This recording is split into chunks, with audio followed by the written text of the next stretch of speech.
teman-teman, perkenalkan nama saya Nurul Hikmah Nasution, NIM 20114000031 dari kelas 3 Tadris Matematika B. Di sini saya akan membawakan mata kuliah Strategi Pembelajaran Matematika dengan dosen pengampu Ibu Nita Putri Utami MPD. Tugas ini dibuat untuk menyelesaikan tugas saya ulangan tengah semester. Berikut pembahasan dari saya, silakan disimak. Baiklah, di sini saya akan membahas 8 pokok pembahasan, yaitu yang pertama hubungan antara metode, teknik, taktik, pendekatan, strategi, serta model. Yang kedua, strategi belajar mengajar. Yang ketiga, aliran psikologi tingkah laku. Yang keempat, teori psikologi kognitif. Yang kelima, kemampuan dasar mengajar. Yang keenam, pendekatan konstruktivisme. Yang ketujuh, pendekatan pemecahan masalah matematika. Dan yang terakhir, pendekatan open-ended. Masuk kita ke pembahasan yang pertama, yaitu hubungan antara metode, teknik, taktik, pendekatan, strategi, serta model. Yang pertama, metode. Metode adalah operasional dari strategi pembelajaran yang dipilih dalam mencapai tujuan belajar yang harus sesuai dengan strategi pembelajaran. Yang kedua, teknik.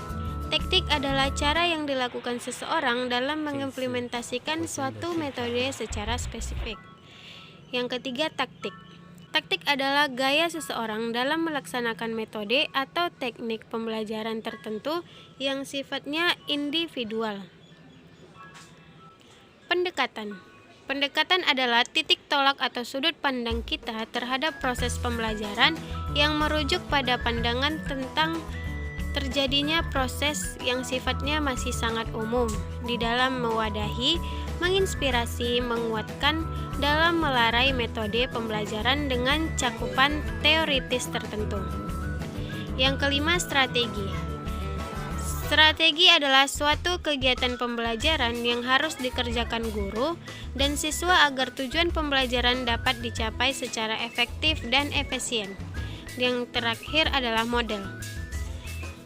Model adalah bentuk pembelajaran yang tergambar dari awal sampai akhir yang disajikan secara khas oleh guru. Dengan kata lain, model adalah bungkus atau bingkai dari penerapan suatu pendekatan, metode, dan teknik pembelajaran. Jika dihubungkan di antara keenam tersebut, antara pendekatan, strategi, metode, teknik, dan bahkan taktik pembelajaran sudah terangkai menjadi satu kesatuan utuh, maka akan terbentuklah apa yang disebut dengan model pembelajaran. Model pembelajaran pada dasarnya merupakan bentuk pembelajaran yang tergambar dari awal sampai akhir yang disajikan secara khas oleh guru. Berikut saya menyajikan diagram Venn dari hubungan model, pendekatan, strategi, metode, teknik, dan taktik. Masuk kita ke pembahasan kedua, yaitu strategi belajar mengajar. Pengertian strategi belajar mengajar. Sebelum itu kita membahas pengertian strategi terlebih dahulu. Strategi adalah pendekatan secara keseluruhan yang berkaitan dengan pelaksanaan gagasan, perencanaan, dan eksekusi sebuah aktivitas dalam kurun waktu. Sehingga dapat disimpulkan, strategi belajar mengajar adalah sebagai perencanaan yang berisi tentang rangkaian kegiatan yang didesain untuk mencapai dunia pendidikan tertentu. Kita lihat menurut para ahli, yang pertama adalah Hilda Tabah. Strategi belajar mengajar adalah urutan atau pola tingkah laku guru untuk dapat mengakomodasikan sebuah variabel pembelajaran secara sadar dan sistematis. Sedangkan menurut Sadiman, strategi pembelajaran adalah usaha-usaha yang terencana dalam memanipulasi sumber-sumber belajar agar terjadi proses belajar dalam diri peserta. Yang kedua, komponen-komponen dalam menyusun strategi. Yang pertama adalah urutan kegiatan pembelajaran, terdiri dari pendahuluan, penyajian, dan penutup. Yang kedua, metode pembelajaran berupa ceramah, lisan, maupun demonstrasi. Yang ketiga adalah media yang digunakan oleh guru tersebut. Yang keempat, pengelolaan kelas. Dan yang terakhir, pengelolaan ruang kelas. Masuk kita ke pembahasan yang ketiga, yaitu aliran psikologi tingkah laku yang dikemukakan oleh 6 teori. Yang pertama adalah teori Thorndike. Menurut hukum ini, belajar akan lebih baik bila respon siswa terhadap suatu stimulus segera diikuti dengan rasa senang atau kepuasan. Teori stimulus respon yang dikemukakan oleh Thorndike ini disebut juga koneksionisme. Teori ini menyatakan proses pembentukan hubungan antara stimulus dan respon. Teori yang kedua adalah teori Skinner. Dalam teori ini, ganjaran atau penguatan mempunyai peran yang amat penting dalam proses belajar. Ganjaran merupakan respon yang sifatnya kegembiraan dan yang sifatnya subjektif. Sedangkan penguatan merupakan sesuatu yang meningkatkan kemungkinan suatu respon yang diamati. Teori yang ketiga adalah teori Ausubel. Teori ini dikenalkan dengan bermaknanya dan pentingnya pergaulan sebelum pelajaran dimulai. Ia membedakan antara belajar menemukan dengan belajar menerima. Ia juga mengemukakan metode ekspositori atau menerima adalah metode pengajaran yang paling baik dan bermakna. Hal ini berdasarkan penelitian. Masuk ke teori yang keempat, yaitu teori Gagne. Teori ini mengemukakan dalam belajar matematika ada dua objek yang dapat diperoleh siswa, yaitu objek tak langsung antara lain kemampuan menyelidiki dan memecahkan masalah, sedangkan objek langsung berupa fakta, keterampilan, konsep, dan aturan.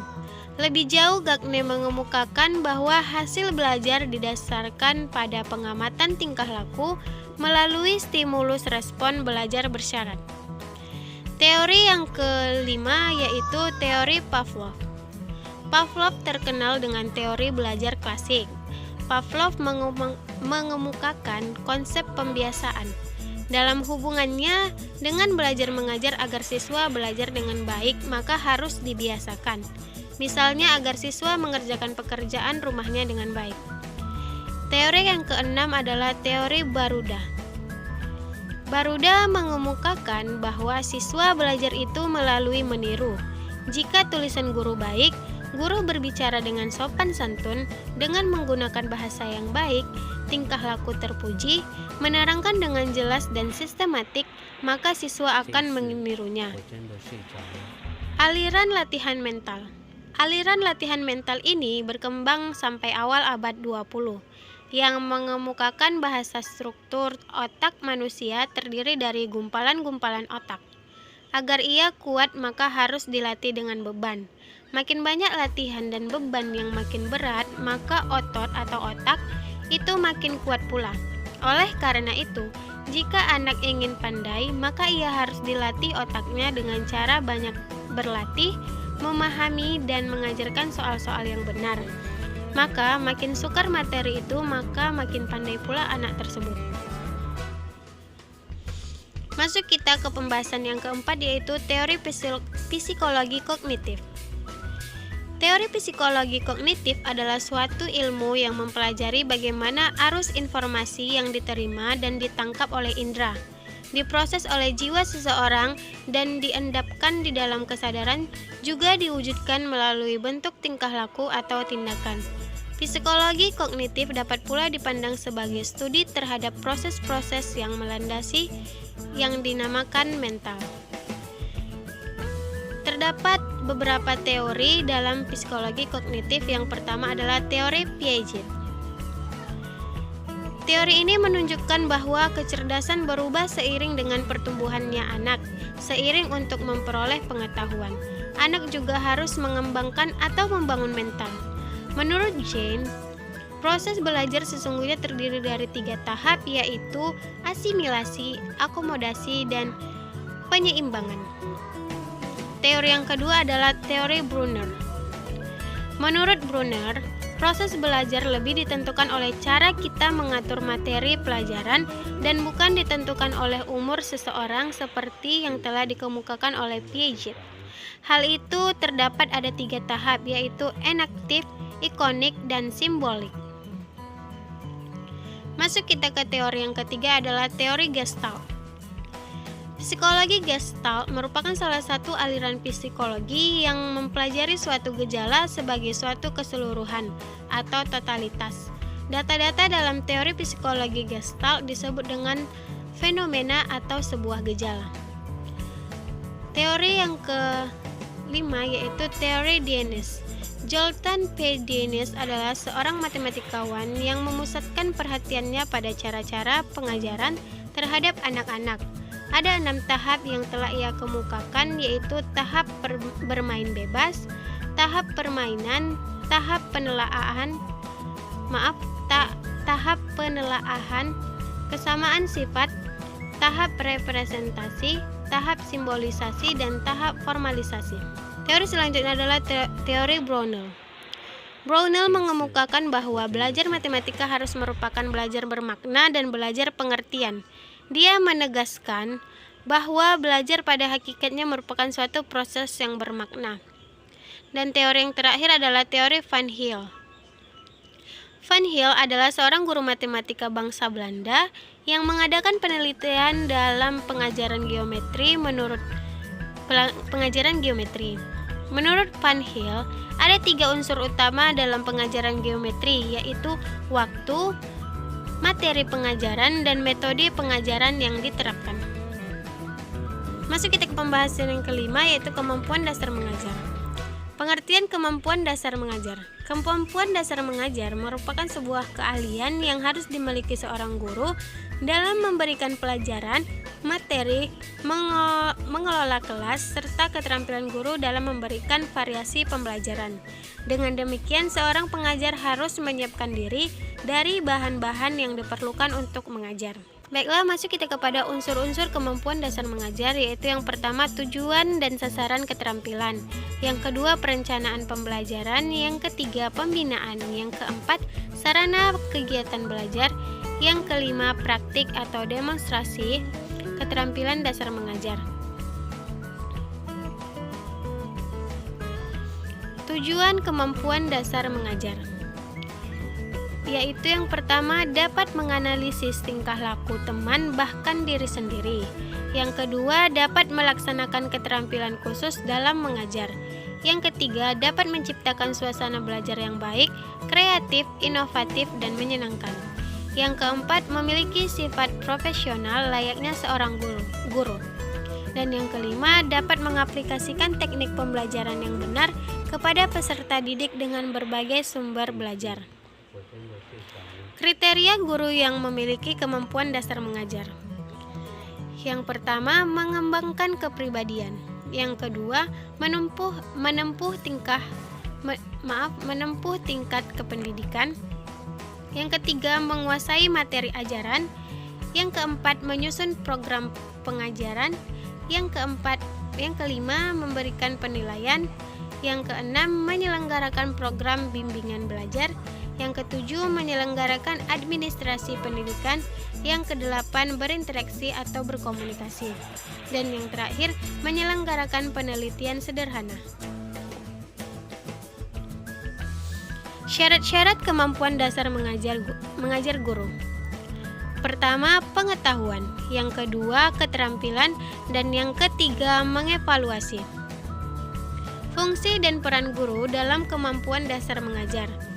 Yang pertama, guru sebagai pendidik dan pengajar. Yang kedua, guru sebagai anggota masyarakat. Yang ketiga, guru sebagai pemimpin.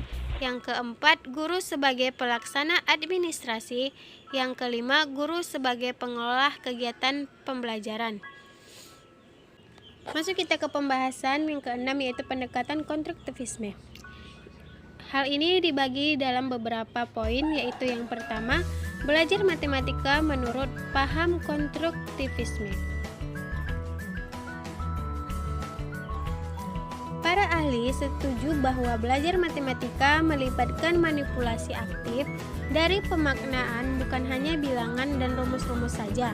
Setiap tahap membutuhkan penelitian terhadap makna dan penyampaian keterampilan hafalan dengan cara intelijennya dan setting matematika. Masuk kita ke poin yang kedua, belajar konstruktivisme dalam matematika. Sebagai seorang konstruktivisme, saya tidak mengajarkan siswa tentang struktur matematika yang objeknya ada di dunia ini, melainkan mengembangkan kognisi mereka. Bagaimana melihat dunia melalui sekumpulan lensa kuantitatif yang saya percaya akan menyediakan suatu cara yang powerful. Poin yang ketiga adalah implementasinya dalam pembelajaran matematika. Implementasi dari perbedaan-perbedaan menjadi posisi guru dalam pembelajaran matematika untuk bernegosiasi bagi siswa bukan memberikan jawaban akhir yang telah jadi. Negosiasi yang dimaksud adalah pengajuan pertanyaan-pertanyaan kembali atau pertanyaan-pertanyaan yang menentang siswa berpikir kembali. Poin yang keempat adalah evaluasi pembelajaran matematika menurut konstruktivisme. Evaluasi dalam matematika menggunakan pendekatan konstruktivisme terjadi sepanjang proses pembelajaran berlangsung. Dari awal sampai akhir, guru memantau perkembangan siswa. Pemahaman siswa terhadap suatu konsep matematika ikut membentuk dan mengawasi proses konstruksi pengetahuan yang dibuat oleh siswa. Poin yang kelima adalah posisi mengajar konstruktivisme di antara pendekatan lain. Menurut Burton, pandangan tradisional memandang matematika sebagai pengetahuan dan keterampilan yang terdefinisi secara ketat. Di antaranya belajar melalui transmisi, belajar dengan sikap yang selalu mengalah, dan menilai siswa melalui tes menggunakan kertas dan pensil tanpa perlu dilihat. Masuk kita ke pembahasan yang ketujuh, yaitu pendekatan-pendekatan pemecahan masalah. Yang pertama, masalah dan pemecahan masalah. Untuk memperoleh kemampuan dalam pemecahan masalah, seseorang harus mempunyai banyak pengalaman dalam memecahkan berbagai masalah. Yang kedua, cara mengajarkan pemecahan masalah. Dari berbagai hasil penelitian, di antara lain diperoleh berbagai kesimpulan. Yang pertama, dapat secara spesifik diajarkan. Yang kedua, memberikan pengalaman agar mereka dapat memanfaatkannya. Yang ketiga, siswa mampu dalam pemecahan masalah sangat berkaitan dengan perkembangan mereka. Dan yang terakhir, siswa mampu dalam pemecahan masalah sangat berkaitan dengan perkembangan mereka untuk mengajarkan pemecahan-pemecahan masalah dengan baik. Ada beberapa hal yang perlu dipertimbangkan, antara lain yaitu waktu, perencanaan, sumber, teknologi, serta manajemen kelas. Yang ketiga adalah strategi pemecahan masalah. Yang pertama, memahami masalah. Yang kedua, merencanakan pemecahan. Yang ketiga, menyelesaikan masalah sesuai langkah kedua. Dan yang terakhir, memeriksa kembali hasil yang diperoleh. 4. Pentingnya pemeriksaan kembali hasil.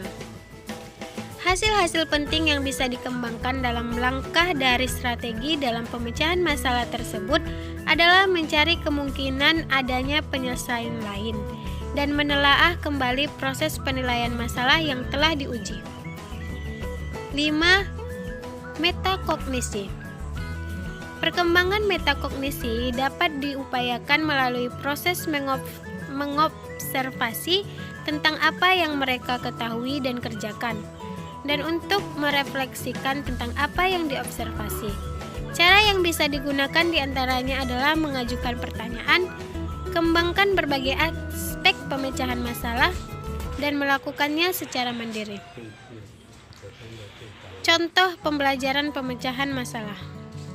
Guru memberikan soal yang sedikit mudah dan lama-lama memiliki tingkat kesulitan yang lebih. Masuk kita ke pembahasan yang terakhir adalah pendekatan open-ended dalam matematika. Yang pertama, pengertian pendekatan open-ended dalam matematika. Pendekatan open-ended merupakan suatu pendekatan yang memungkinkan siswa untuk mengembangkan pola pikirnya sesuai dengan minat dan kemampuan masing-masing. Karena open-ended merupakan formulasi masalah yang digunakan adalah masalah terbuka.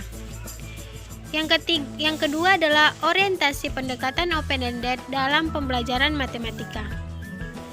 Banyak kegiatan berpikir yang sulit dari matematika, seperti memahami suatu konsep matematika, pemecahan masalah. Kegiatan berpikir seperti ini dapat disebut dalam kegiatan matematika. Hal itu dapat diselesaikan dengan berbagai cara dalam pemecahan masalah. Yang ketiga, mengonstruksi problem. Yang pertama, sajikan masalah dalam bentuk fisik atau tabel. Yang kedua, menghubungkan sifat-sifat dengan variabel konkret dalam persoalan.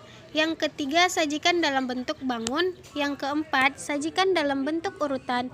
Yang kelima, berikan beberapa contoh. Dan yang terakhir, berikan beberapa latihan yang serupa. D. Mengembangkan rencana pembelajaran. Yang pertama, respon siswa. Yang kedua, tujuan dari problem. Yang ketiga, menyajikan problem dengan menarik. Yang keempat, lengkapilah prinsip posing problem. Dan yang kelima, berikan waktu untuk mengeksplorasikan problem tersebut. Kelima, keunggulan dan kelemahan open-ended. Keunggulannya yaitu yang pertama, siswa dapat berpartisipasi secara aktif. Yang kedua, siswa dapat memanfaatkan pengetahuan dan keterampilan matematika komprehensif. Yang ketiga, siswa yang kemampuan rendah dapat merespon dengan cara mereka sendiri. Yang keempat, siswa secara intrinsik termotivasi untuk memberikan bukti atau penjelasan. Sedangkan kelemahannya yaitu karangan jawaban bersifat bebas. Dan yang terakhir, pendapat kecenderungan di antara guru dengan murid. Contoh dari open-ended adalah dalam satu keadaan, guru membagi dua kelompok yang membahas dua persoalan yang berbeda. Sekian penjelasan dari saya. Jika ada kata-kata yang salah, mohon dimaafkan. Terima kasih. Wassalamualaikum warahmatullahi wabarakatuh.